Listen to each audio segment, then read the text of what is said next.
I am one PC, no natilina, and imagine me kunya kese or attention TV so maybe I bro in some no sending me bro a year a bulla na say bro be dimina se me dware ya mati me hu te se dia to a bulla man as swimming pool when sana and some no maybe bro egu attention TV so e de amamu mapom eti say me do body as say odi me nkwan ache me na ene me santi attention TV so maybe bro in some no egu ho amamu sa ene asembe na eda e proso a me no ye ba be di eho enkomo ne asema betwegu ni se eye ras Mubarak akasem bi afa ye yan bra panyi Captain Smart when ye se wani nche se ye katro de se awade se Captain Smart nsem akaka ahye Captain Smart de eso se Ghana kru mum yenkona mum yenkoti embra.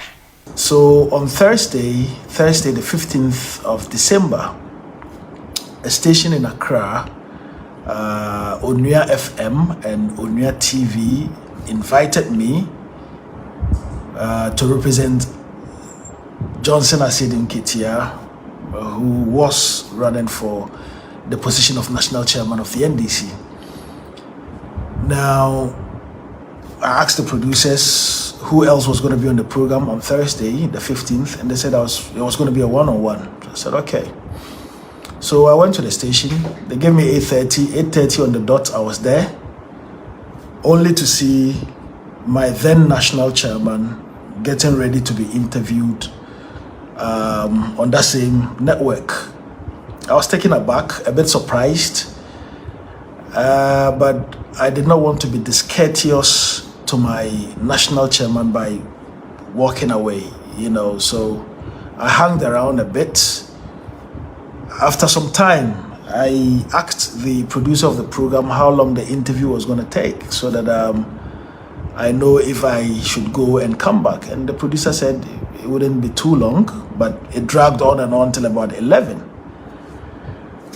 Here was I, invited to be interviewed at 8:30 on Thursday. By 10:30, 11 p.m., the interview hadn't started because they had a guest and they were not even courteous to tell me that somebody else was programmed to be on the program, having allowed me to waste my fuel to come to the station and back. I said, okay, but I told the producer, since you had invited Chairman of Oswampofo, it would be fair to the Honorable Johnson Asedin Ketia to give him, equal time the following day, which was Friday the 16th. They agreed. Fortunately or unfortunately, my candidate, now Chairman Asedin Ketia, had some engagement in the night, so he elected me. He asked that I represent him on the program. I communicated that to the producers if it was okay by them, because it's always good to have an understanding, with the people you're dealing with. They said it was fine, and this communication was given to them 6 hours before broadcast, with the understanding that because Chairman of Oswampofo had been given time the previous day, I would be given, or Asedin Ketia would be given time, on Friday the 16th. I got there, the interview started. It didn't start at 8:30 on the dot, but nonetheless, it started.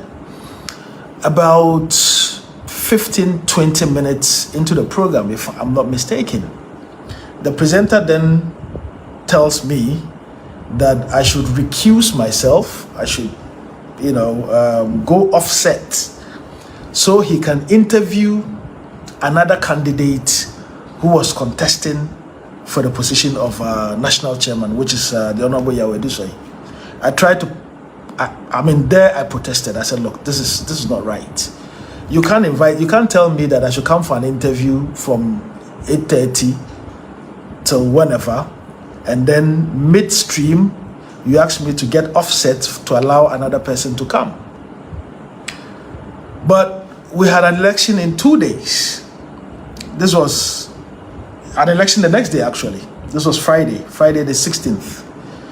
So my focus was to get the message out there and to try and convince as many delegates as possible who may be watching.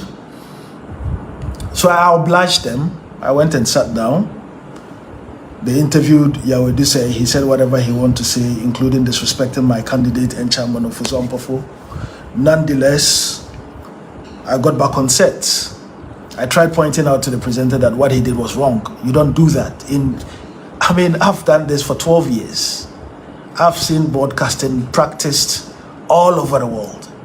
I've never seen an instance where a presenter asked a guest they had invited to go off the program, then another guest who had arrived later would be interviewed before that guest.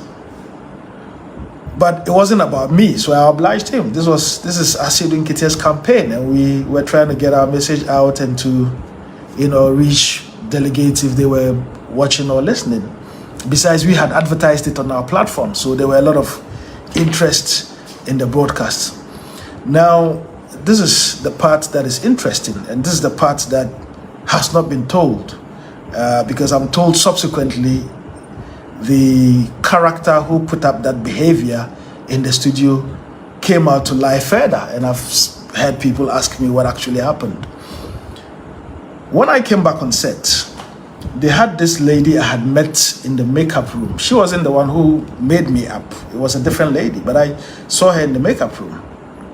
In the studio, where the interview was being conducted, whilst I was putting out candidate Asidun Ketia's message, the lady was heckling me, and before God and man, for about 20 minutes, money message, about where there, for some people, about where there, delegates na gasakra, want to for some people, and then, omanyadi, for some people, be there, I'm the guest in the studio. There's a presenter.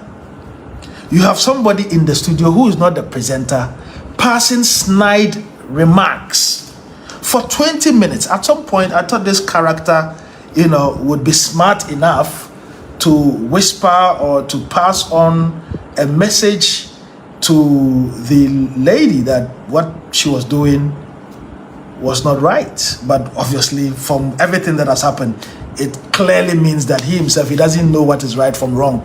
He's lost in the wilderness. He, unfortunately has a microphone before him, and he feels he's on top of the world, so he can misbehave, abusing the platform that he has. And I feel sad for media general that they would allow their credible platform, to be abused by a character like that who does not know any ethics, who does not know the difference between what is right from wrong.